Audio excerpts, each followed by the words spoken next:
할렐루야. 그리스도 예수 안에서 평안하셨습니까? 참 이렇게 그리스도 예수 안에서 평안하셨습니까? 하는 이 인사말이 너무 복된 건데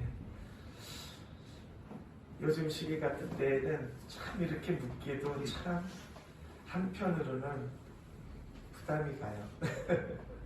그렇지 않은 분들이 더 많아요. 그런데 제가 이렇게 또 한국에 나와서 사랑하는 교회 귀한 성도님들을 횟수로 6년 만에 다시 뵙게 돼서 저는 너무나 반갑고 행복합니다. 좀 건강한 모습으로 나와가지고 말씀을 주니까 너무 좋았을 뻔했는데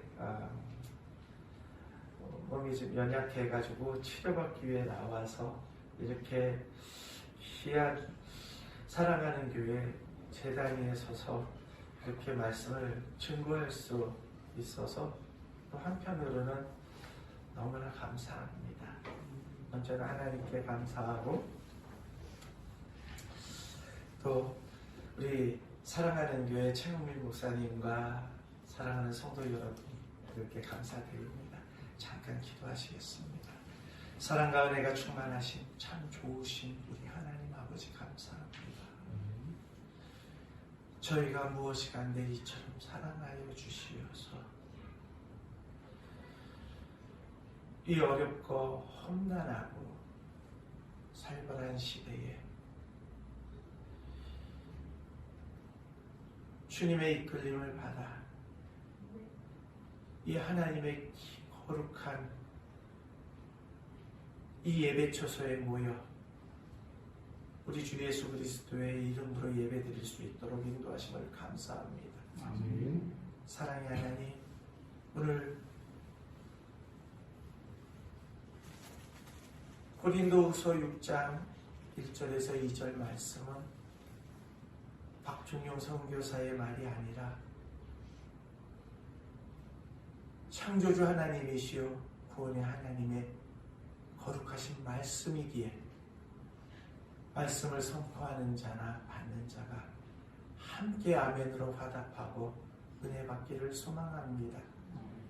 저희에게 지혜를 허락하시어서 깨달을 수 있도록 인도하시고 그 깨달음 가운데에 이 어려운 시련들을 좋게 극복할 뿐만 아니라 어려운 시기에 허덕이는 그 영혼들을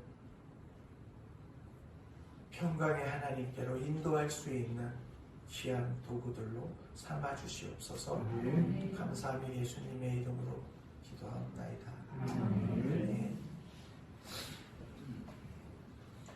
오늘 우리에게 주신 본문 말씀 고린도후서 6장 1절에서 2절 말씀에 우리가 하나님과 함께 일하는 자로서 너희를 권하노니 이렇게 시작해요.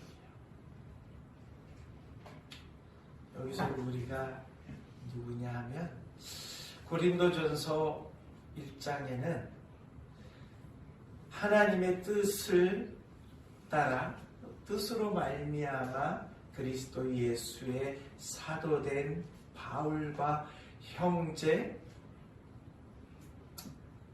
소스테네라고 이렇게 얘기를 하고 있습니다. 그런데 고린도후서는 사도 바울과 형제 디모데가 고린도에 있는 하나님의 교회와 아가야의 모든 성도들에게 이 하나님의 메시지를 증거하고 있는 거예요. 근데 사도 바울과 이 편지를 보낸 사도 바울과 또 그와 함께하는 디모데가 지금 고린도에 있는 하나님의 교회와 아가야의 모든 성도들에게 권면을 하는데 이 권면은 인간적인 권면이 아니라 사도 바울과 디모데가 섬기는 하나님께로부터 내려온 권면인 줄 믿으시기 바랍니다. 이 권면은 2000년 전에 고린도에 있는 하나님의 교회와 아가야에 있는 모든 성도에게만 속한 권면이 아니라 오늘 저 페루 땅에 있는 루스 이스라엘 교회 모든 성도들과 오늘 이곳에 모인 사랑하는 교회의 모든 성도님들과 최영민 목사님과 이 박종용 선교사에게도 내리시는 권면인 줄 믿으시기 바랍니다.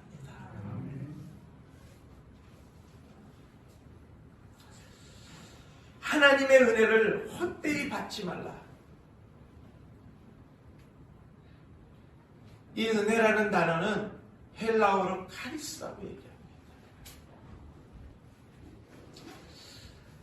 이 은혜는 인간을 향하신 하나님의 무조건적인 사랑으로 받을 자격 없는 자들에게 값없이 베풀어 주시는 가장 고귀하고 값진 하나님의 선물입니다. 그리스도인들에게 은혜라는 단어는 가장 좋아하고 사랑하는 단어 중에 한 단어인데 이 그리스도인들에게 있어 하나님의 은혜가 없이는 단 하루도 단 한순간도 살아갈 수 없는 것을 믿으시기 바랍니다. 그런데 많은 그리스도인들이 이 은혜라는 이 말을, 이 귀한 단어를 너무 가볍게 생각할 때가 많아요. 전자의 은혜는 받을 자격이 없는 자들에게 값없이 베푸는 것, 값없이 베푸면 하나님의 선물이라니까 은혜를 너무 가볍게 생각해요.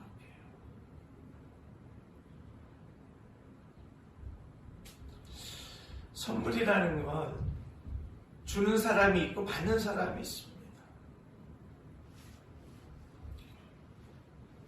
이 세상에 존재하는 많은 사람들은 다 각기 자기가 태어난 연도와 월과 날짜가 있습니다. 그 생일이 매년 돌아오면 부모님들이요 케이크를 준비하고 선물을 준비하고 미역국을 준비하고 그 자녀가 좋아하는 음식을 차려놓고 축하를 합니다. 근데 그 자녀들이 다 부모님께 순종하는 자녀들이 아니죠. 순종을 하거나 안 하거나 부모님의 뜻대로 부모님의 말씀대로 살아가건 안 가건 부모님은 일방적으로 무조건적인 사랑을 그 자녀들에게 베풉니다. 그 모습 속에서 우리는 은혜라는 단어를 찾아볼 수 있습니다. 인간의 부모도 이렇게 자녀들에게 순종하지 않는 자녀에게까지 선물을 베푸시는데 하물며 우리 하나님일까 봅니까? 이 은혜는요 우리 인간들이 생각하는 그런 은혜가 아니에요. 근본 하나님이시면서도 불구하고 종의 형상을 입고 이 땅에 오셔서 죄로 죽을 수밖에 없는 우리들을 위해서 그 저주의 십자가에서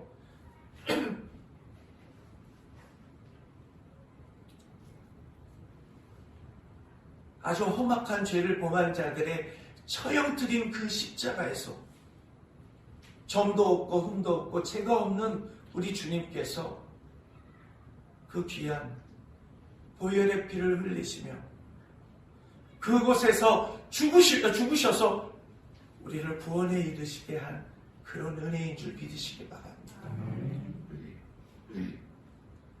대한민국뿐만 아니라 이 지구촌에 존재하는 많은 교회의 성도라고 일컫는 자들이 교회에 나와서 기도하는 그 내용들을 보면 과연 이들이 하나님의 은혜를 사모하고 하나님의 은혜를 쫓아가는 자인가 의심케 하는 그런 기도들이 많아요. 대한민국 교회가 대표적입니다. 제가 한국에 올 때마다 그 전에 신학을 하면서 교회들이 어느 순간에 오면은 디데이 100일이라고 하고 교회에 특별 새벽 기도회라는 걸 하는 것을 늘 볼 수 있었습니다. 어떤 디데이입니까? 자녀들의 입시 시험을 위해서요. 특별 새벽 기도예요. 왜 100일만 특별 새벽 기도가 되죠? 하나님의 은혜로 살아가는 우리들은 하루하루가 순간순간에 드리는 기도가 특별 기도가 되어야 될 줄 믿습니다. 그것이 그리스도인의 합당한 삶인 줄 믿으시기 바랍니다.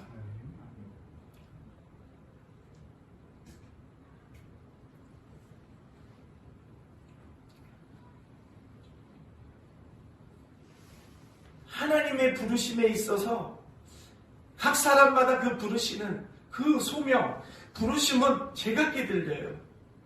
어떤 이는 갈대아 우르라는 땅에서 그 아버지와 함께 비즈니스를 하고 어떤 사업을 하는데 나무로 때로는 돌로 어떤 형상을 만들어 그것을 절하게 하는 그런 사업을 하는 사람이 어느 날 갑자기 하나님의 음성을 듣고 부르심을 받아 주님을 쫓아가며 하나님의 사람이 되는 그런 은혜를 바라볼 수 있습니다. 어떤 소명을 바라볼 때에 은혜가 나타나는데 형제 중에 가장 연약해 보이는데 그 나이 어리고 연약한 그 형제가 하나님의 부르심을 받기도 합니다. 어떤 사람은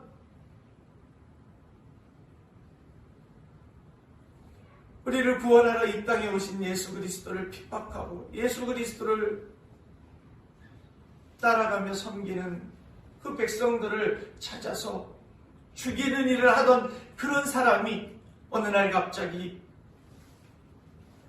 그 그리스도인들을 붙잡으러 가다가 하늘에서 그 주님의 음성을 듣고 엎드려지고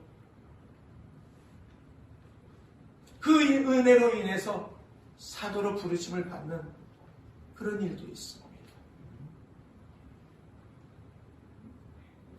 그 은혜를 진정으로 느낀 사람들은 그 이후로 그 주님께서 부르신 그 순간부터 죽는 그날까지 오직 하나님과 동행하며 그 하나님의 은혜를 사모하며 그 하나님의 은혜를 통해서 생각하고 느끼고 행동을 해왔습니다. 사랑하는 교회 귀한 성도 여러분, 오늘 이 편지를 쓰는 사도 바울도 나의 나됨은 하나님의 은혜라고 고백했습니다. 예수님을 만난 이후로 그는 오직 예수, 오직 하나님의 그 말씀 예수 그리스도의 복음만을 위해서 수고하고 땀 흘리고 피 흘려왔어요. 그런 그에게 어떤 시련이 다가왔습니다. 그 시련은 육체의 고통이었습니다. 어떤 학자는 단질이었다, 어떤 학자는 안질이 있었다, 어떤 학자는 또 다른 병이 있었다라고 얘기를 해요. 성경이 말을 하지 않기에 그가 어떤 병을 가졌는지는 모르겠어요. 얼마나 괴로웠으면 그 병을 사탄이 준 그런 병으로 생각하고 있었다는 거죠. 그것을 놓고 사도 바울이요 3번을 기도했다 그래요. 3번을 기도하니까 주님 치유해 주세요.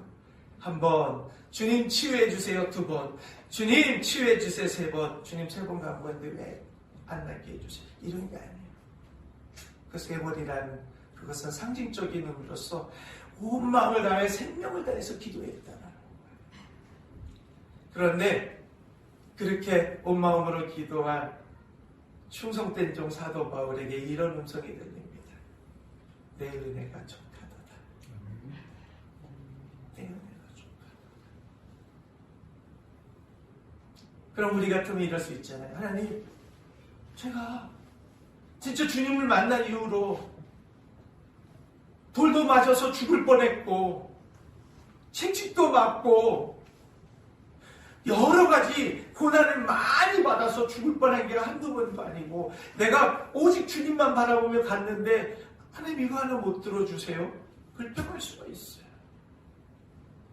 주님 저에게 약속해 주셨는데 갑자기 내 자녀를 제물로 바치라고요? 이렇게 불평할 수 있어요. 그런데 진정으로 은혜 받은 사람들은 불평하지 않습니다.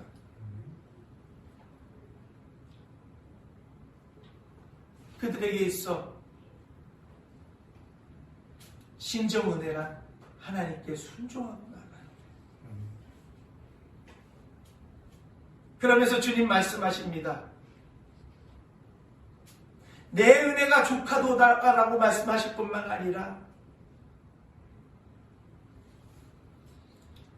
그 은혜가 너의 연약함 가운데에 나오는 그 은혜가 너의 하나님의 능력이라고 말씀하시는 줄 믿으시기 바랍니다.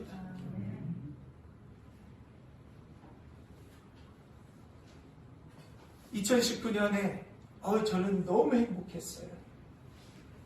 왜냐하면 하나님께서 저에게 주셨던 그러한 보여주셨던 환상 중에 하나가 4년 전부터 이루어지기를 시작했어요. 그게 뭐냐 하면 제가 볼리비아에서 1988년도에 예수님을 거기서 만났어요. 신앙은 모태신앙이었지만 88년도에 거기서 만나서 주님의 부르심을 받아서 다른 것 바라보지 아니하고 주님의 말씀대로 따라가며 몇 개월은 안데스 산맥에서 복음을 증거하고 또 여름방학, 그들이 여름방학이 긴데 거의 3개월이 돼요. 그때는요 배낭에다가 성경책을 가득 채우고 양손에 성경책을 들고 아마존으로 들어가서 복음을 증거했거든요.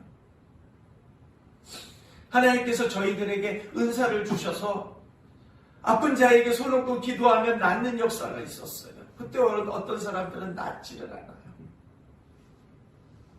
왜 낫지 않았을까요? 은혜의 하나님을 인정하지 않았기 때문이에요. 그런데 그들이 너무 불쌍해 보여서 주님, 저들에게 기회를 더 줬으면 좋겠습니다. 저에게 가르쳐 주신 말씀이 있잖아요. 포도원의 주인이 와서 그 포도원을 돌아보다가 그 포도원 한가운데에 있는 무화과 나무를 발견했는데 열매를 맺지 못했어요. 그래서 그 일꾼에게 말합니다. 이 나무를 잘라내어라. 그랬더니 그 일꾼이 뭐라 그래요?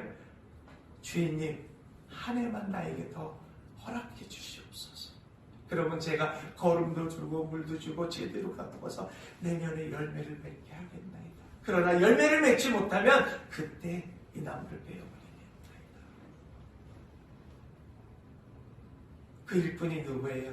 그리스도 예수이십니다. 저도 그 예수님의 심정으로 하나님께 구했어요. 근데 그 볼리비아에서 저희 매형이 유명한 한의사였는데 제가 매형한테 부탁했어요. 매형, 저한테도 칩술을 좀 가르쳐 주세요. 아픈 사람이 너무 많네요. 가난한 것도 서러운데 아프면 얼마나 서럽겠습니까? 그들이 조금이라도 치유가 돼야, 시간이 연장이 돼야 복음을 듣고 예수를 믿게 될 거 아닙니까? 이렇게 했더니 저희 매형이 그래요. 너는 선교사야. 선교사는 복음만 증거하면 돼. 말씀만 선포하면 돼. 치료는 내가 해. 그래서 제가 그랬어요. 매형, 그러면 저와 같이 아마존도 이 생업을 포기하고 아마존에 들어갈 수 있어요. 그러니까 야, 그렇다고 내가 어떻게 살아? 그러니까 좀 가르쳐 주세요.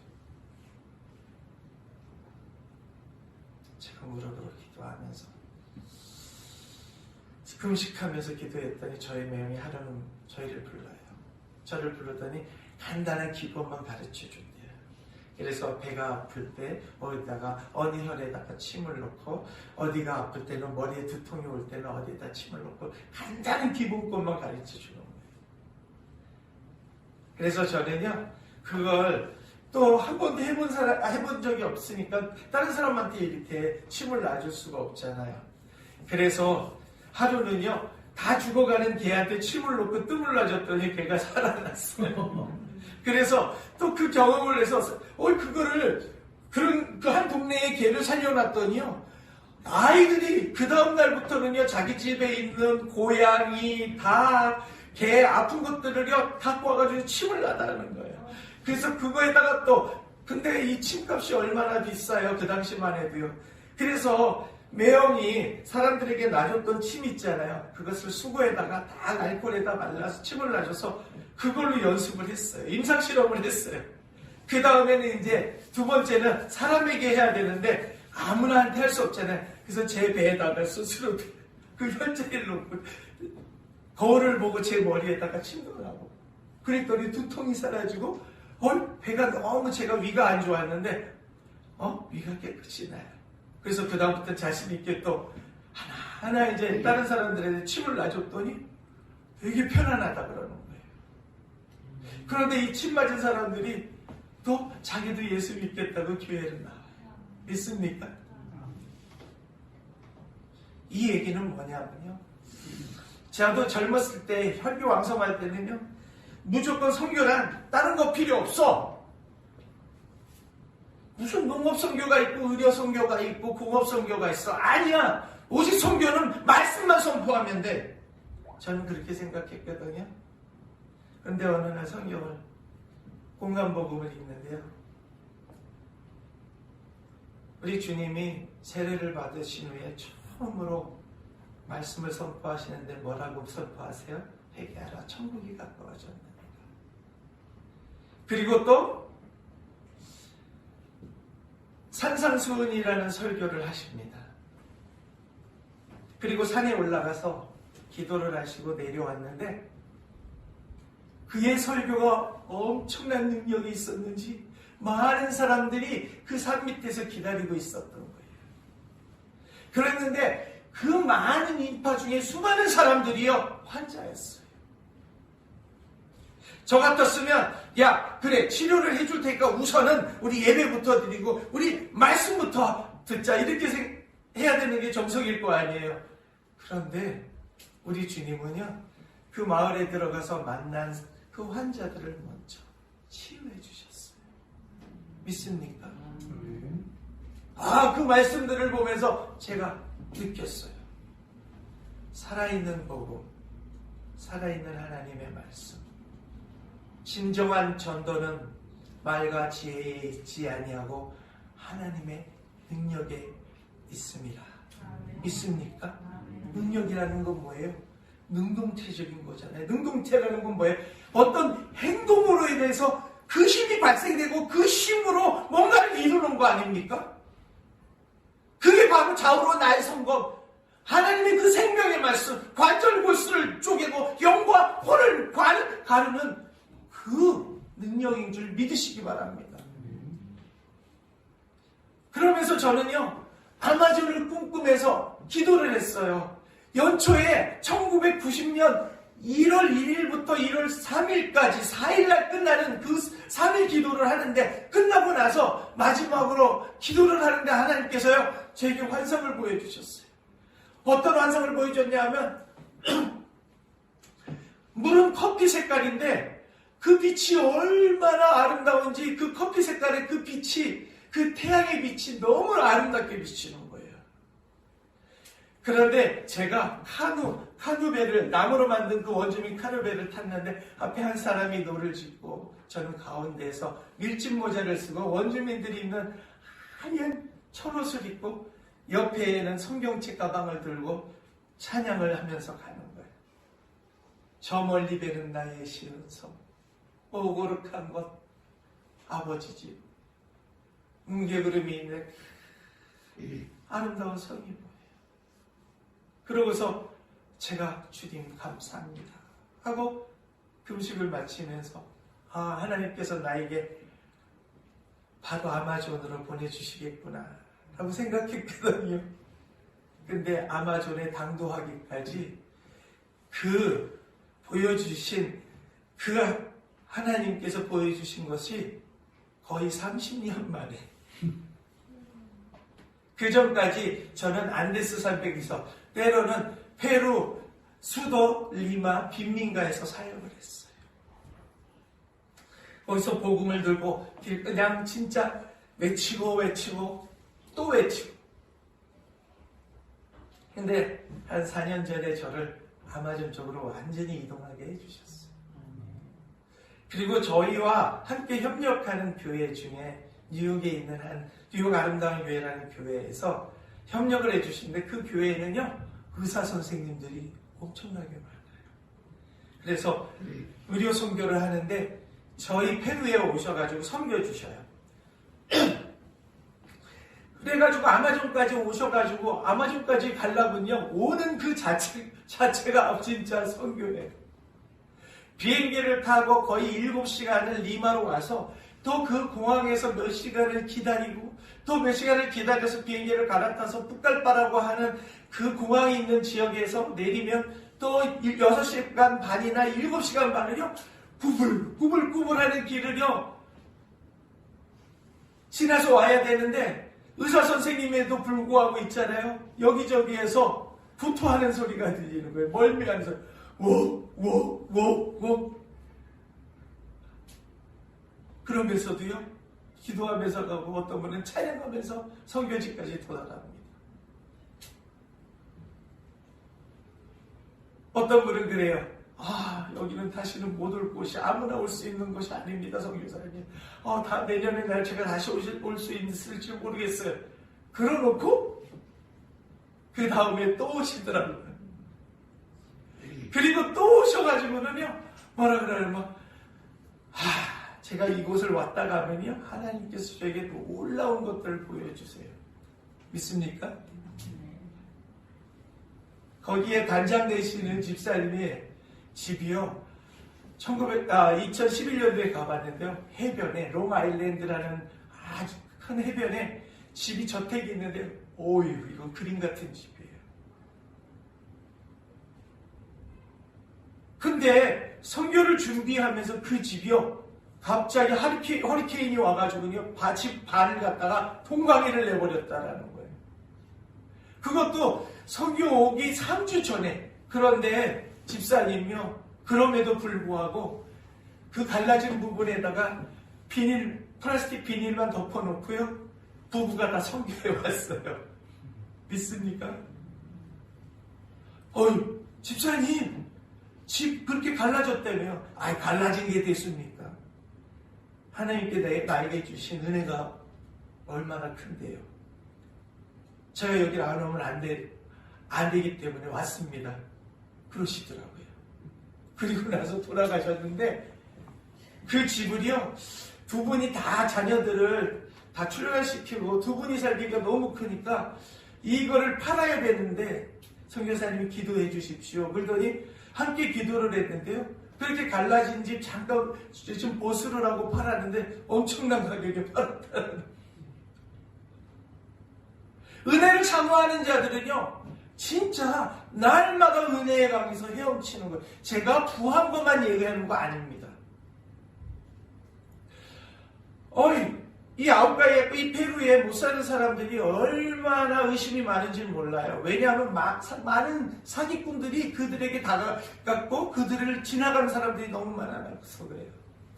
쿠바 의료진들이 또 다른 의료진들이 왔대요. 다 무료입니다. 무료로 여러분들을 진료해 주겠습니다. 그래놓고 와서 진료를 받으려고 그러면 혈압기 갖고 와서 혈압기 체크하는데 우리나라 돈으로 1,000원. 또 당뇨 체크하려면 3,000원. 안경은 또 시력은 다 체크해 주는데 또 안경을 사려면 얼마. 다 한정이 있는 거예요. 그런데 저희가 다 무료라고 얘기를 하니까 첫 시간에는 오지 않아요. 그래도 아쉬워서 한두 분이 오셨는데 다 진료해 주시고 약도 그냥 드리고 그 다음에 안경도 시력을 맞춰서 다 검안을 해서 안경을 해드리고 또 거기 있는 사람들은요, 이 태양을 통해서 이 하얀 자 있는 데에 살이 덮이고 눈동자를 덮는 그런 안신에 대한 병이 있어요. 그래서 그거는 선글라스를 껴야 된대요. 그래서 선글라스를 많이 해가지고 그 선글라스를 끼워주는데 얼마예요? 나중에는 물어봐요. 아닙니다. 주님께서 여러분들에게 선물하시는 겁니다. 그러면 깜짝 놀래요. 그래가지고는요, 낮에는 아무도 안 오니까 그렇게 많이 왔던 그 선교사님들이, 그 의사 선생님들이 실망을 해요. 근데 이분들이 가서요, 진짜야 공짜야 그러니까는 수많은 사람들이 몰려들는데 오후에는 너무 500명, 600명, 700명들이 몰려들어요. 그런데 의사 선생님도 맨 처음에 보고 이거 언제 감당하냐? 그런데요, 날이 껌껌해지는데도 끝까지 그분들을 다 섬기려고 얼마나 애를 쓰는 줄 몰라요. 집사님 피곤하지 않으세요? 저 피곤한 게 대수인가요? 하나님의 뜻을 이루는 게 중요하죠. 우리가 온 이유는 바로 이렇게 섬기기 위해서 왔습니다. 이 고백은요, 하나님의 은혜를 모르는 사람은 할 수 없는 고백인 줄 믿으시기 바랍니다. 왜냐하면 사도 바울이 그와 함께 동행하는 자들과 고린도후서 12장에 이렇게 고백했어요. 우리가 고린도후서 4장 5절에 이렇게 고백했습니다. 우리가 우리를 전파하는 것이 아니요 그리스도 예수가 주 되신 것과 또 예수를 위하여 우리가 너희의 종된 것을 전파하노니 라고 고백했습니다. 믿습니까? 독생자 예수 그리스도, 우리 근본 하나님이신 그 예수 그리스도는 종의 형상을 입고 이 땅에 오셔서 우리에게 섬김을 받으러 오신 것이 아니라 섬기러 왔노라고 말씀하셨어요. 그 섬김을 통해서 우리에게 크나큰 은혜를 베풀어 주셨는 줄 믿으시기 바랍니다.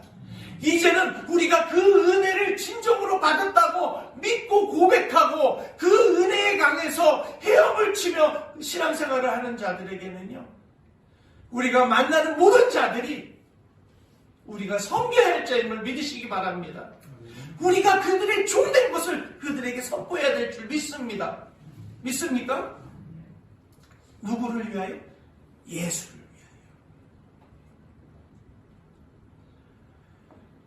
위하여. 이렇게 섬김을 받은 사람들이 교회로 오려고 그래요. 그런데 이분들이 농사를 짓는데요, 저희가 현재 있는 교회는 행정구역이 있는 곳에 월세로 건물을 빌려서 지금 예배를 드리고 있어요. 그런데 그들이 농사를 지려면은요, 배 타고 강을 건너서 걸어서 아니면은 그러니까 오토바이, 3륜 오토바이를 타고요, 한참 들어가서 거기 길거리에다가 3륜 오토바이를 내놓고 또 20km, 30km를 걸어서 안으로 들어가서 농사를 져요.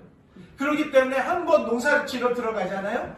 거의 5일에서 6일 동안 농사를 짓고 잠깐 아이들 보려고 나와서 아이들 보고 들어가는 거예요.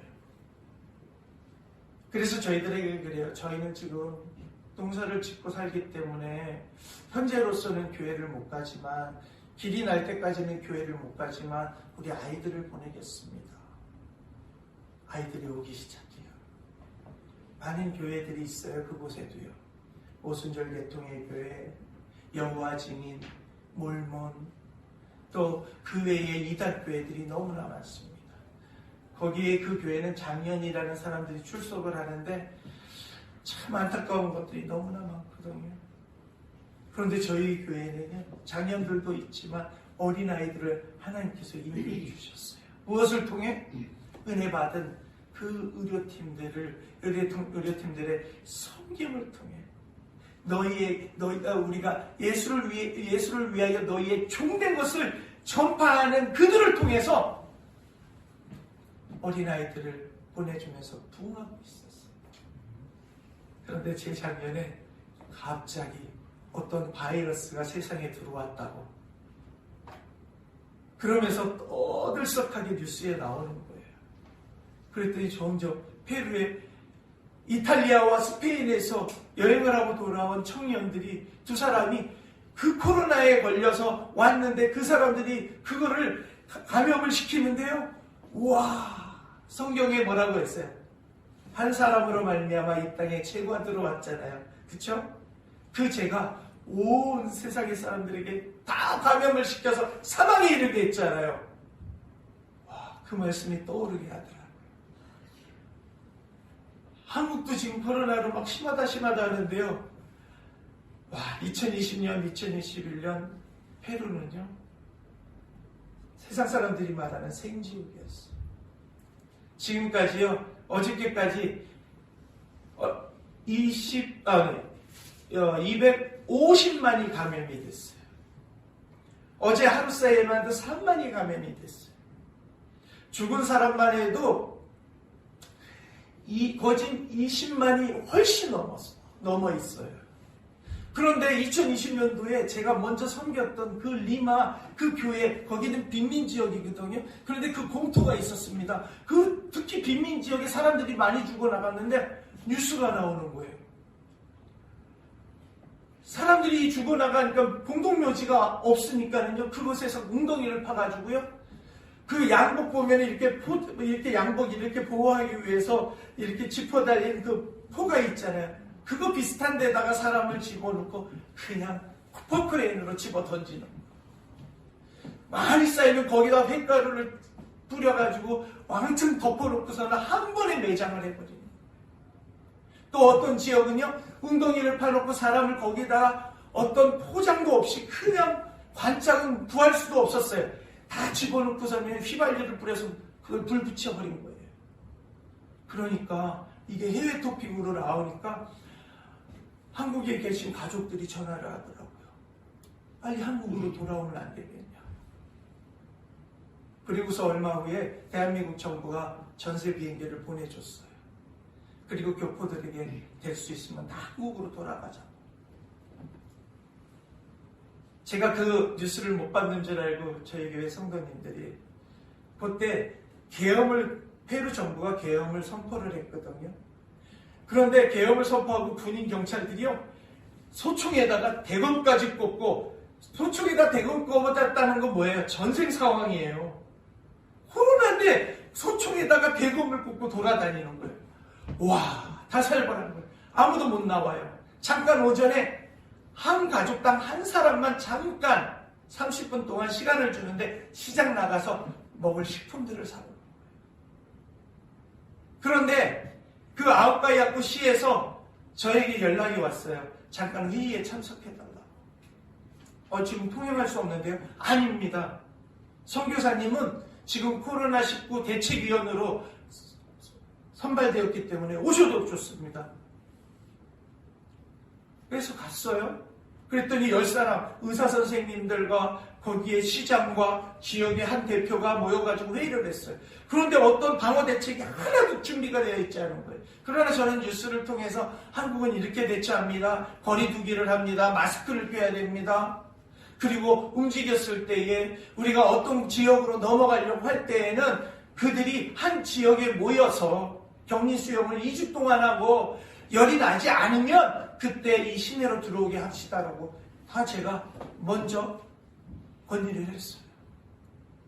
그랬는데 거기에 모였던 시장과 의사선생님들, 가족들이요, 큰 도시에 나가 살다가 그곳에는 의료시설도 없거든요. 젊은이들이 살기에는 적합하지가 않아요. 그런데 많은 사람들이 거기가 청정지역이라고 몰려 들어오는데요, 시장 가족들하고 의사선생님 가족들 중에 감염자들이 있는데 무조건 그 시내로 들어오게 해서 자기네 집으로 데려오고 그 근처에 있는 호텔로 들어오게 해가지고 그 사람들로 인해서 감염이 퍼져나가는데 어마어마했거든요. 그러니까 저희 성도님이 그래요. 계엄령 때문에 예배도 못 드리지요. 지금 아무것도 할 수 없는 상태인데, 모임을 가질 수 없는 상태인데, 선교사님, 저희 뉴스 왔어요. 한국에서 비행기를 보낸대요. 얼른 한국 사람들은요, 진짜 한국 사람 패스포드만 보여지면 고속도로 통과할 수 있다니까 빨리 가셔서 비행기 타고 한국으로 가세요. 그래서 제가 이렇게 말씀드렸습니다. 성도님, 제가 뭐 하는 사람입니까? 하나님의 종이죠. 저를 뭐라고 그럽니까? 목사님이라고요. 왜 목사라고 부릅니까? 양을 치니까 목사지요. 양을 치지 않으면 목사가 아니죠. 내가 양을 두고 도망간다면 제가 묵상했습니까? 하나님 앞에 부끄럽고 여러분들에게 부끄러움 당하는 사람이 되기를 원하십니까? 저는 여러분들을 두고 갈 수 없습니다. 이분들이요, 코로나로 겁먹었던 이분들이 함께 저의 그 얘기를 듣고 함께 울고 감사하고 은혜를 받았다는 거예요. 그래서 제가 그랬어요. 진짜 은혜를 받았으면 혹시 집안에 여유분의 음식이 있으면 우리가 서로가 전화를 하면서 음식이 없는 분들에게 좀 섬기자고. 그랬더니 그러더라고요. 우리가 어디 나갈 수가 없는데 걱정하지 마세요. 저는 24시간을 저희 집사람하고 통행할 수 있는 통행권이 있습니다. 대책위원입니다. 그래서 제가 그렇게 가르쳤지만 그러나 그분들이 먼저 어떻게 하는 것보다 제가 목회자이기 때문에 싸전에 가가지고 먼저 쌀을 가마니로 부에다가 또 계란을 부에다가 또 저희 성도님들 가정 숫자대로 다 해가지고 3년 오토바이가 있는데요. 저희 성도님들 한 분을 딱 불러서 운전하라 그러고 그분에게 경찰들에게 또 경찰서장에게 또 군대 그 지휘관한테 얘기해가지고 이 사람은 저하고 동행해야 되니까 통행할 수 있게 허락을 해달라고 했더니 허락을 해주더라고요. 주님이 예루살렘 성전에 올라가시기 전에 제자를 보내서 나귀 새끼를 가져오라 그랬잖아요. 제가 그걸 모르는데 주께서 쓰시겠다 하라. 그러면 그대로 허락하리라. 주님께서 저희들을 쓰시겠다 하고 또 그 종들이 이렇게 하겠다 그러니까 기꺼이 허락을 하더라고요. 그래서 이 양식을 나눠주다 보니까 저희 성도님들뿐만 아니라 그 가운데에 양식이 필요한 자들이 있어서 또 구입을 하다가 이웃들에게도 하고 그랬더니 이 코로나를 걸리게 되니까는요, 보건소가 작은 보건소가 하나 있고 의료보험병원이 있는데 의사가 몇 번 안 돼요. 근데 의사들이 다 도망가 버렸어요. 간호사 선생님들만 있는 거예요. 왜냐하면 월급이라도 받아야 되니까. 그런데 코로나 환자들을 다 보건소에다가 그 의료보험 병원에다가 다 입원시켜버리니까 다른 환자들은 받아줄 수도 없고 또 갈 수도 없는 거예요. 위험해서요. 그런데 저희에게는요, 많은 약이 있었어요. 매년 의료팀들이 올 때마다요, 거의, 그러니까 8천만 원, 9천만 원의 그 가격이 되는 약들을 갖고 와요. 그런데 거기에는 타이레놀이라는 해열제, 마팝이라는 해열제가 있었어요. 그리고 또 다른 약들도 있었어요. 그래서 회충약이랑 약이랑, 근데 그 당시 또 안질까지 이렇게 감염으로 돌고 있던 거예요. 또 댕기라는 병도 있고요. 말라리아라는 그 병도 함께 도르니 이거 얼마나 큰 문제예요. 그래서 저희가 생각을 했어요. 우리가 섬겨야 될 텐데 어떻게 섬길까? 하나님께서 24시간을 통행할 수 있는 이 특권을 주셨는데 어떻게 우리가 이거를 잘 활용할 수 있을까? 그래서 집사람하고 고민하면서 우비 있잖아요. 제가 어디에 있다고요? 아마존에 있다고요. 거기는 어떤 지방이 열대지방이잖아요. 열대지방 날씨가 어떻겠어요? 엄청나게 더워요. 습하고. 그런데 방호복이 필요하다 그래가지고는 우비를 사입고 그 우비를 사입으니 조금만 돌아가면 등에 그냥 땀이 줄줄줄, 가슴에도 땀이 줄줄줄, 머리 아무것도 안 썼는데 땀이 나는데 또 안면을 가려야 된대요. 마스크를 끼고 또 안면 가리개가 있어야 되는데 초창기에는 안면 가리개가 없는 거예요. 그리고 가만히 고민하다 어떻게 할까? 우리 오토바이를 찰 때 그 대리점에서 준 오토바이 헬멧이 있는데 그것을 쓰니까 답답해서 못 다니는 거예요. 너무 무겁고. 그래서 그 안면 가리개 플라스틱을 다 그걸 분리시켰어요. 그리고 저희 집에 산소 용접기 바가지가 있는데 거기는 이렇게 통 비어서 이렇게 십자가 모양으로 돼 있잖아요. 그 틀에다가 나사를 딱 해가지고서는 그걸 고정시켜서 안면 가리개를 했거든요. 그리고서는 손에다가 의료장갑 끼고 장화를 신고 그러고서 이제 다니면서 마을마다 거기는 부족 마을로 이렇게 형성이 되어 있기 때문에 마을 다니면서 집사람하고요 그 형제님하고 다니면서 회충약 나눠주고 안약 나눠주고 머리 두통이가 있다 그러면은 열 체크해서 또 그거에 맞는 약 해주고 가래가 나온다 그러면 가래 삭히는 약 주고 막 이렇게 했더니 이분들이 어느 날 갑자기 그러는 거예요. 선교사님, 당신이야말로 하나님의 사람이고 당신네 교회가 진정한 교회입니다.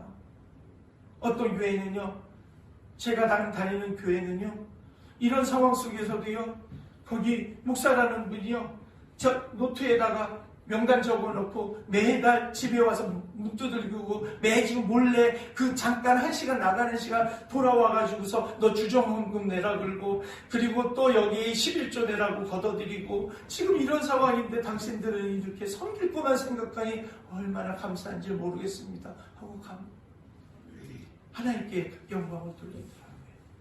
그러더니 그래요. 이 코로나가 풀리고 대면 예배를 드릴 수 있으면 우선은 저희 아이들부터 그 교회를 출석하게 하겠습니다. 그래서 코로나 기간 동안에도요, 저희는요, 전도를 하면서 다녔어요. 주 예수를 믿어라. 그냥 너와 내 가정이 구원을 얻으리라 라고 선포한 것이 아니라 그냥 주님께서 하신 그대로 그 아픈 자들을 돌아보고 섬겼더니 주 예수를 믿어라. 그리하면 너와 내 가정이 구원을 얻으리라 한 그 복음이요, 살아있는 복음이 되어서 그들의 마음에 꽂히기 시작하는 거예요. 믿습니까?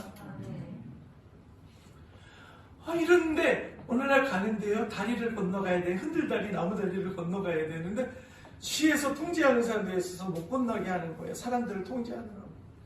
그랬는데 보니까 통제하는 그 시에서 근무하는 사람들이 마스크를 쳤는데요, 저희들이 집사람하고 많이 벙벙했어요. 웃어야 될지 울어야 될지.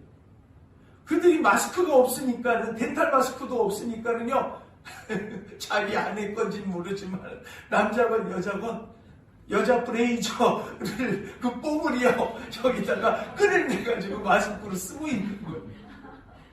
그거 얼마나 두꺼워요. 그거 얼마나 답답하겠습니까? 살겠다고, 죽기 싫으니까는요, 그 두꺼운 거를 그 더운 지방에서 그걸 끼고 통제를 하고 있는 거예요. 그래도 저희들 보고요, 두통이 있는데, 두통이 있겠지요. 숨을 제대로 못 쉬니까는요, 약을 달라는 거예요. 그럼 가다 말고 약을 주고. 그랬더니 마스크 있으면 달라는 거예요. 근데 저희들에게 마스크가 부족했으면 다 달아주지요. 또 한국에서도 최웅민 목사님 통화하면서 그러셨고 다른 분들도 그러셨지만, 선교사님 여기는 마스크를 구할 수 있어요. 보내드릴 수도 있어요. 근데 배편 비행기표 다 끊어졌는데 어떻게 와요? 그래서 저도요, 또 시간이 되면 연구를 했어요. 코카콜라 병을 딱 잘라가지고 이 유튜브를 보고 앞에다가 필터를 달게끔 구멍을 내가지고 한번 실리콘으로 만들어보고 했는데 숨을 쉬니까 숨이 안 쉬어져요. 다른 걸로도 또 만들어봤어요. 집사람이 여보 고생하지 맙시다. 그런데 안타까워요. 섬기고 싶어요.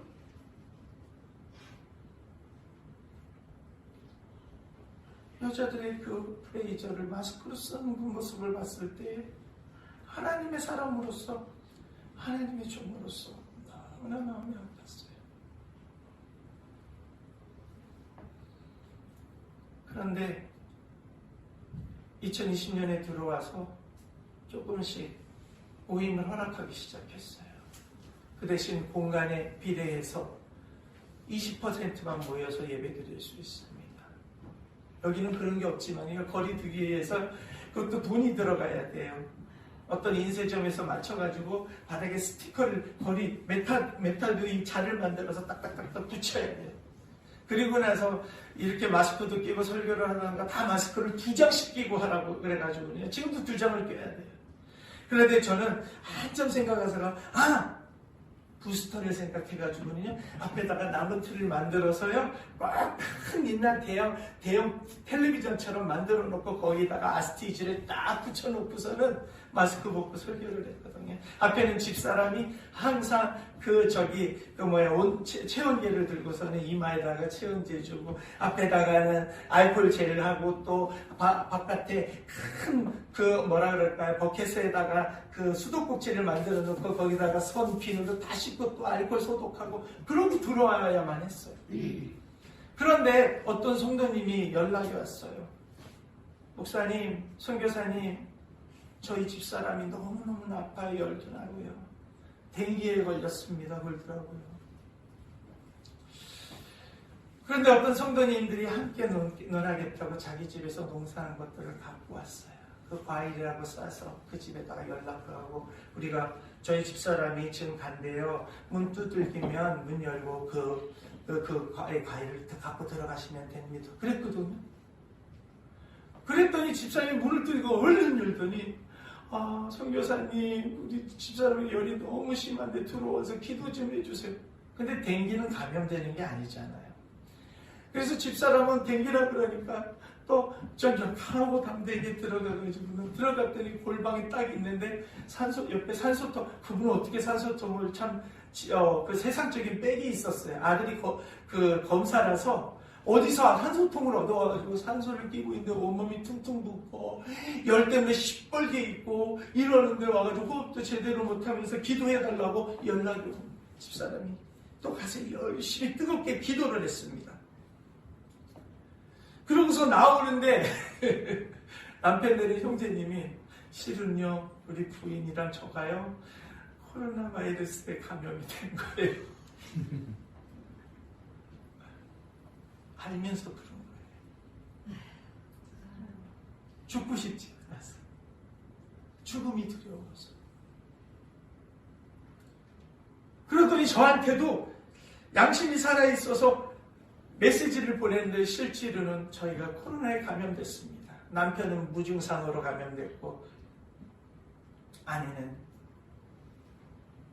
거진 사격을 헤매는 데까지 갔는데 지금 그래도 산소호흡기 때문에 조금 호흡을 할 수 있다. 그래서 집사람이 나오길래, 여보, 그러니까 열나니까 그 문에 나가면 그래도 할 수 없으니까 우리가 계속 사역을 해야 되니까 놓고 나오라 그랬잖아요. 짜증을 부렸어요. 그런데 그러고 집으로 돌아왔는데 그 다음날부터 제가 열이 나기 시작하는, 머리가 빠개지고 아프고 온몸이 붓고 눈이 탱탱 붓고 눈물이 질질 흘리고 입안이 타버리고 뭐 아무것도 먹을 수 없고. 저희 집은 거꾸로, 집사람은 무증상으로 오고 저는 된통. 진짜 거진 누구 말 맞다나 요단강에 발을 잠깐 담글라다가 싹 빼고 살아났습니다. 주님의 은혜로. 그랬더니 저희 성도님들 거부라고, 그때 한국 정부에서 비행기를 보내주셨을 때 그거 타고 가셨으면 안 걸렸잖아요. 그래서 울면서 너무 미안해 하더라고요.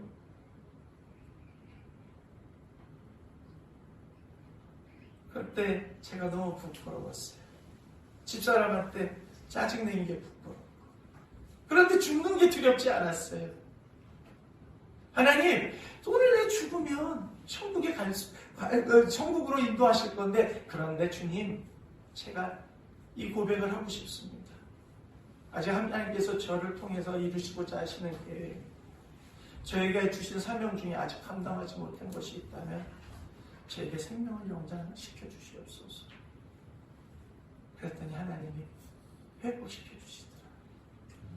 저도 산소호흡기가 필요했는데 산소호흡기가 없는 거예요. 숨을 헐떡여서 숨기도 힘든데, 너무 힘든데도요. 근데 마음은 평안했어요. 그때 생각났어요. 역시 목자가 양을 섬기는 거지 양이 목자를 섬기는 것이 아니구나. 예수님이 이 땅에 오셔서 섬기러 오셨다는 이유를 알게 되었어요. 너무 감사합니다. 내 은혜가 족하도다. 내가 연약할 때에 능력이 충만하도다. 그 연약함이. 그러니까 제가 나는 그래 24시간 동안 달면서 나 전도도 할 수 있고 약을 주면서 전도가 자연적으로 되고 이렇게 할 수 있어. 하나님을 의지하는 그것을 초점을 놓친 거예요. 섬긴다라는 그 이유. 하나님께서 저에게 깨우침을 주시죠. 그래서 회개를 하고 회복되면서 다시 또 대면 예배가 시작돼요. 마스크도 구할 수 있게 되었다 그래가지고 또 리마까지 그냥 버스, 집사람은 비행기를 타라고 위험하니까. 근데 비행기가 너무너무 비싼 거예요. 값이 오른 거예요. 물가도 오르고. 버스를 타고요 17시간 동안 양 마스크를 벗지도 않고 그 답답한 버스에서 17시간 버티고, 그래서 리바 가서 마스크를 사다가 또 이렇게 또 갖다가 공급해주고. 그런데 약이, 이 해열제랑 이런 중요한, 코로나의 중요한 약들이 거의 다 떨어졌어요. 미국에서 의사 선생님이 전화를 했어요. 선교사님, 약이 거의 떨어졌을 텐데요. 네. 아, 그럼 어떡하지요? 지금 보내질 못한다고 그러던데. 그렇다면 선교사님이랑 사모님이 여기 와서 백신 맞을 겸 오실 수 있겠어요? 저희가 초대장 보낼게요. 그 대신 약을 많이 준비해 드릴 테니까 세관에 걸리지 않게 미리 정부의 허가서를 받아요. 그래서 저희는요, 그 허가서를 받기 위해서요, 또 북갈바라고 하는 지역에 7시간 비행기를 타러 가다가 교통사고를 크게 당했어요. 저희는 오르고 내리막길로 큰 유조차가, 엄청난 큰 유조차가, 영화에 보면 터미네이터라는 영화를 보면 유조차 나오잖아요. 큰 유조차가 내려오는데 저희 중앙선을 넘어서 저희 쪽으로도 와가지고 그것도 속도를 내면서, 저희는 택시버스라는 게 있어요. 그거는 개인이 타고 개인 요금을 내는 거예요. 그거를 타고서는 가고 있는데 뒷좌석에 앉았는데 그 차가 갑자기 쿵 하고 들여박은 거예요. 근데 제가 기절을 했어요. 그 충격으로가 아니라 다른 충격이었어요. 집사람이 그 충격에 붕 떴다가, 이게 스포츠 용어로 엘보라고 하는 건데, 이 팔꿈치가 뿌 왔는데 제 코에 정통으로 맞아서 그냥, 우리 집사람이 저한테 쌓인 감정이 많았나 봐요. 한 방에, 세상 말로 한 방에 훅 보내더라고요. 잠깐 뛰어나 보니까, 와, 사고가 보통 큰 사고가 아니었어요. 근데 저희 집사람은 제가 기절해서 놀랬잖아요. 여보, 괜찮아? 그때까지 몰랐죠. 집사람이 대퇴부 골절이 됐는지. 얼마나 컸으면 뒷좌석에 있는데 대퇴부가 골절이 돼요. 내려서 그 대퇴부에 찔뚝찔뚝하면서 저희 쪽으로 와가지고 문을 열고 괜찮냐고, 호흡할 수 있겠냐고 물고, 집사람이 저를 너무 괜찮아요. 당신은 괜찮아? 나는 좀 걸을 수도 있고 괜찮을 것 같아. 당신이 문제다. 그런데 교통순경이 늦지막히 와가지고 하는 얘기가, 병원으로 빨리 이송되기를 원하네요. 그렇다 보니까 돈을 달래요. 돈을 달래요. 근데 제가 주의 종인데 불법을 행할 수 있어요. 여러분, 당신은 경찰이에요. 창피한 줄 아세요? 지금 교통사고가 이렇게 났더니 설명을 했더니 가까운 보건소로 갔는데, 이게 보건소에 가서 응급처치를 받을 수 있는 일이 아니잖아. 그 소식을 받은 또 성도님들이요, 전화를 거봐요. 그때 비행기 타고 가시겠다고 했는데 왜 안 가셔서 이런 사고를 당해요. 속상해요. 하면서 막 울더라고요. 아니요, 저희는 여러분들과 함께 있을 수 있어서 행복해요. 제가 여러분들한테 그랬잖아요. 약속했잖아요. 주님이 허락해 주실 때까지 있고, 하나님이 죽을 때까지 이곳에 있으라 그러면 죽을 때까지 여러분과 함께 하겠다고. 저 약속 지키고 있는 거 아시죠? 그랬더니 울면서 아멘, 그러면서 그래도 가시지. 그분들은 알거든요. 그 여행도 섬김을 준비하기 위해서. 그런데 다 뜻이 있었어요. 우리 성도님들의 신앙이 그것을 통해서 성장을 했어요. 진짜 하나님의 사람은 남을 위하여, 예수님이 우리에게 그렇게 가르쳐 주시고 먼저 지켜주셨던 것처럼, 그렇게 은혜를 주셨던 것처럼 우리도 남들에게 은혜를 끼쳐야 되는데, 바로 그 은혜의 방법은 예수님이 하신 그대로 하면 되는 것이에요.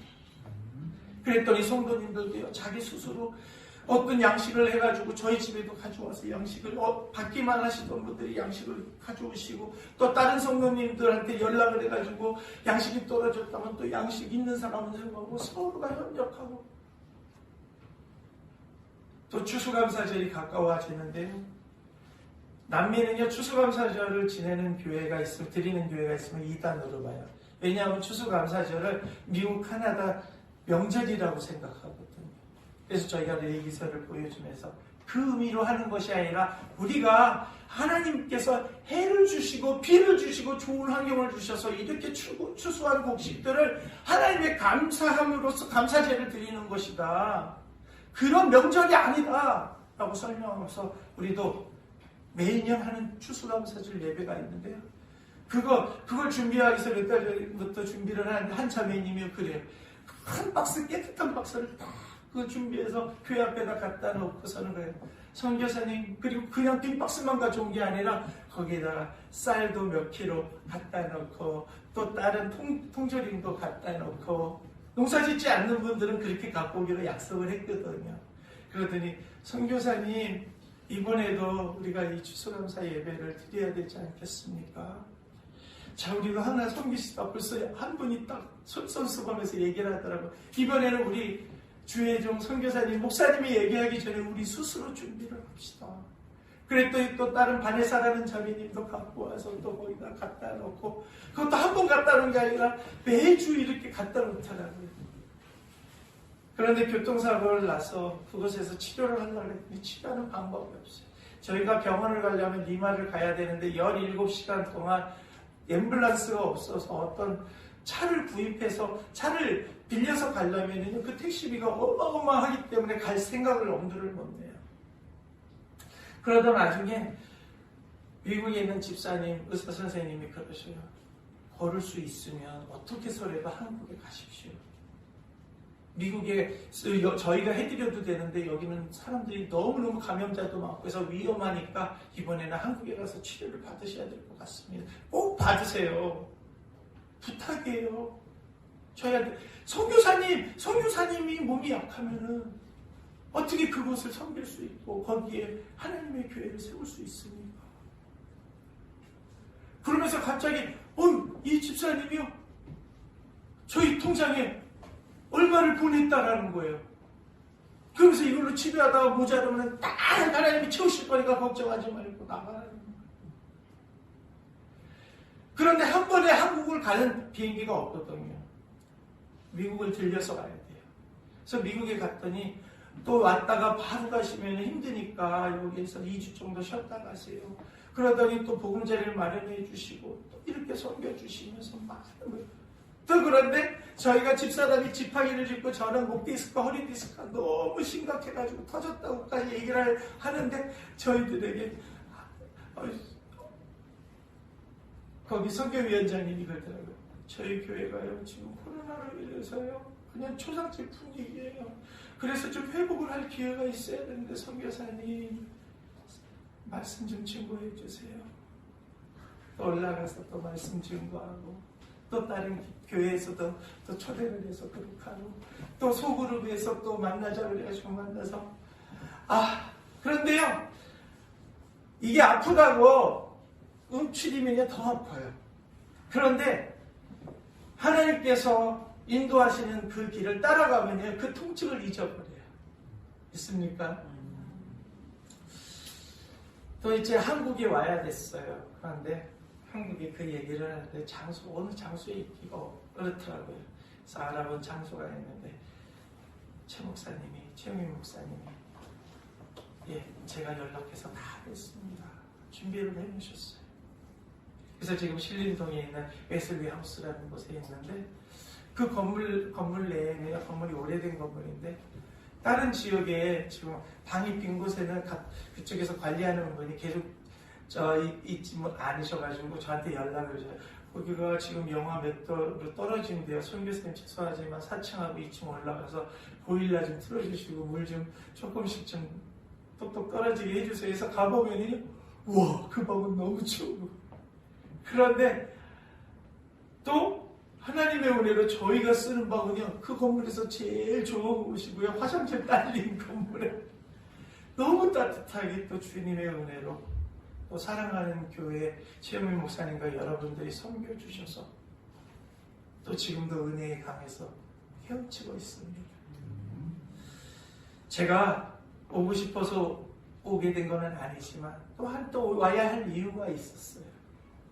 그래서 그 이유들을 통해서 은혜 받은 사람들끼리 또 합력하는 그런 일들이 하나하나씩 나타났고 또 그 일을 또 제가 또 2월 4일 날 페루로 가지고 가서 또 그곳에 그 은혜를 함께 그곳에 나눌 것들이 너무나 많기에 하나님의 뜻 가운데 왔는 줄 믿습니다.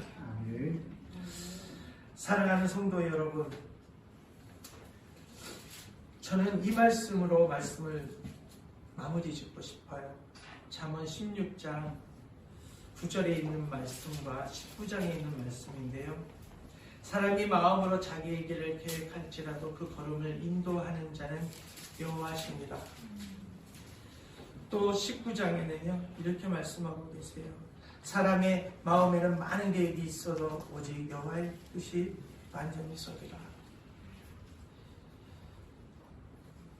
우리의 뜻이 중요한 것이 아니라 우리의 주인 되시는 창조주 하나님의 뜻이 중요한 줄 믿으시기 바랍니다.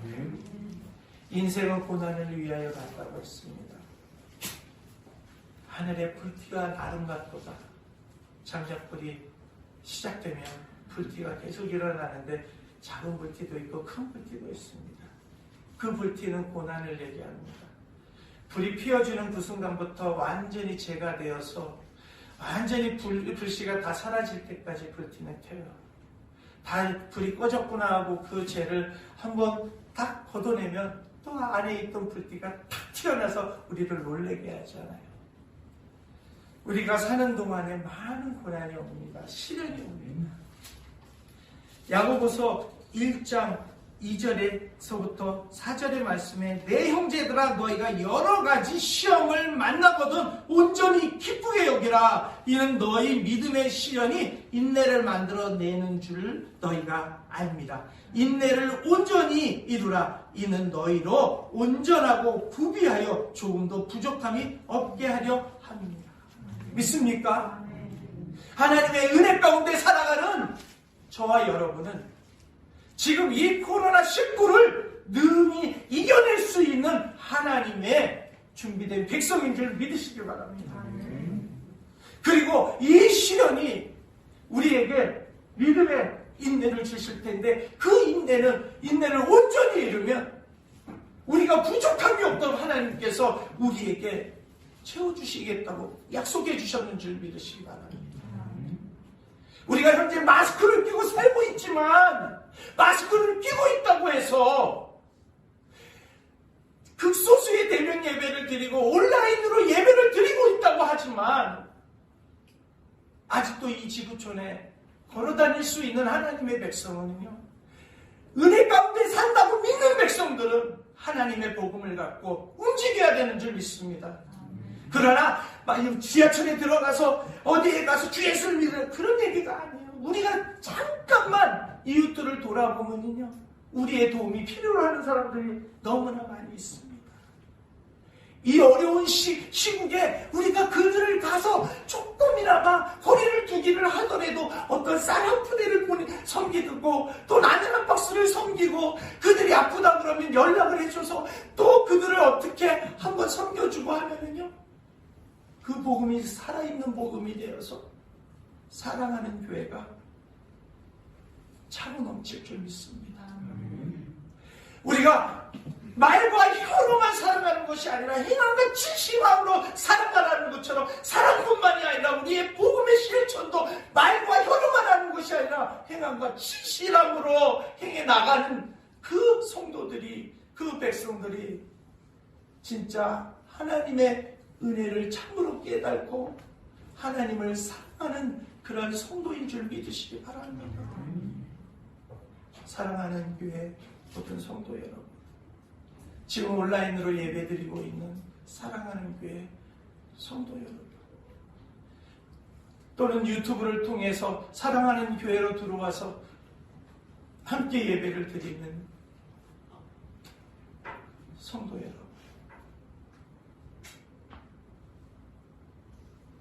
은혜에 사는, 그리스도 예수 안에서 은혜에 사는 자들에게는 하나님의 능력이 동행하고 있음을 믿으시기 바랍니다. 경제적으로 힘들다고, 육체적인 질병 때문에 힘들다고, 코로나라는 질병 때문에 힘들다고 움츠리는 우리가 아니라 세상 사람들에게 조롱을 받는 교회가 아니라 이제 진짜 하나님의 능력을, 이 복음을 하나님께서 우리에게 주신 그 마음과 힘으로 이 복음을 들고 나아가서 직장터에서, 가정에서, 우리가 살고 있는 지역사회에서 말씀을 실천하며 예루살렘에서 온 유대와 사마리아와 땅끝까지 이르러 우리 은혜의 주님을 증거하는 진정한 증인이 되시기를 주님의 이름으로 소망하고 축복합니다. 하나님의 은혜를 받는 하나님의 백성은 어린애에게만이 아니라 청년에게만 아니라 청소년에게만 아니라 하나님의 백성이라 일컫는 모든 자들은 그 은혜 강 안에 머물러 있는 줄 믿으시기 바랍니다. 저는 온라인을 통해서 깨달은 게 있어요. 학원도 가지 못하고 부모들은 대학 입시를 어떻게 볼까 걱정을 하는데 저는 이런 것을 하나님께서 주셨어요. 하나님께서 가정교회를 회복시켜 주시는구나. 이것을 깨달은 게 은혜입니다. 여러분, 유학 가서 좋은 대학 다니고 한국에서 좋은 대학 다닌다고 성공하는 거 아니에요. 이 땅에서 성공할지는 모르지만 천국 가지 못하면 그 성공은 아무것도 아닙니다. 진짜 우리가 하나님의 그 구원의 은혜를 받은 진정한 하나님의 백성이라면 우리 자녀들이 그 은혜 가운데 살아갈 수 있도록 무엇이 지혜로운 것이고 무엇이 그들을 바르게 인도하는 것인가를 제대로 깨닫고 주님 앞으로 인도하는 부모님들이 되시기를 주님의 이름으로 부탁합니다. 먼저도 하나님이요, 두 번도 하나님이요, 세 번도 하나님이요. 우리는 이미 그 은혜를 풍족하게 받았어요.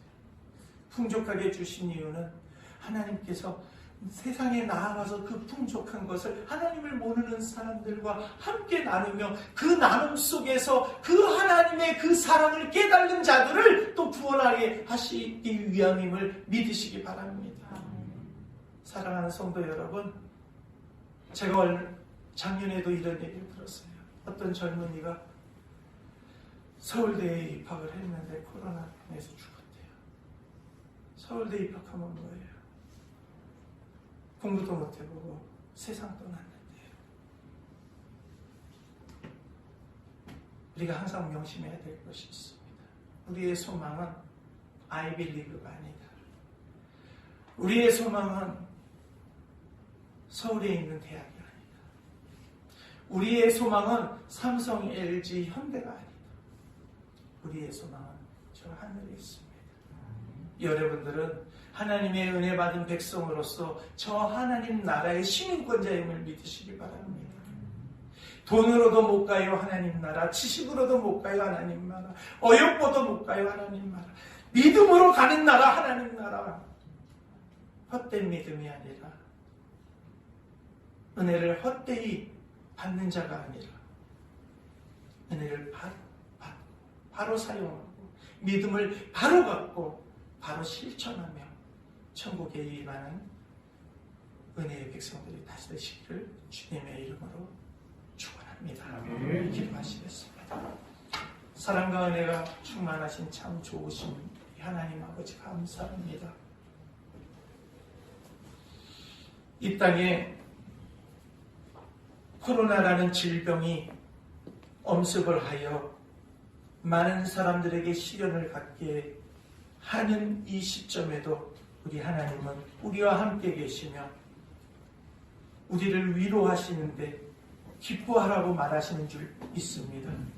사랑의 하나님, 우리가 이 시련을 진짜 인내하며 온전히 인내하며 승리하여서 하나님께서 예비하신 우리에게 주시고자 하시는 그 모든 것들을 획득할 수 있는 우리 모두가 다 되게 하옵소서. 아멘. 어려운 시기 속에 움츠리는 자가 아니라 오늘도 우리에게 주신 이 충만한 은혜를 세상 밖으로 나아가 아버지의 이 은혜를 세상 사람들에게 누나주는 그러한 하나님의 귀한 백성들이 다 될 수 있도록 이 사랑하는 교회를 축복하여 주시옵소서.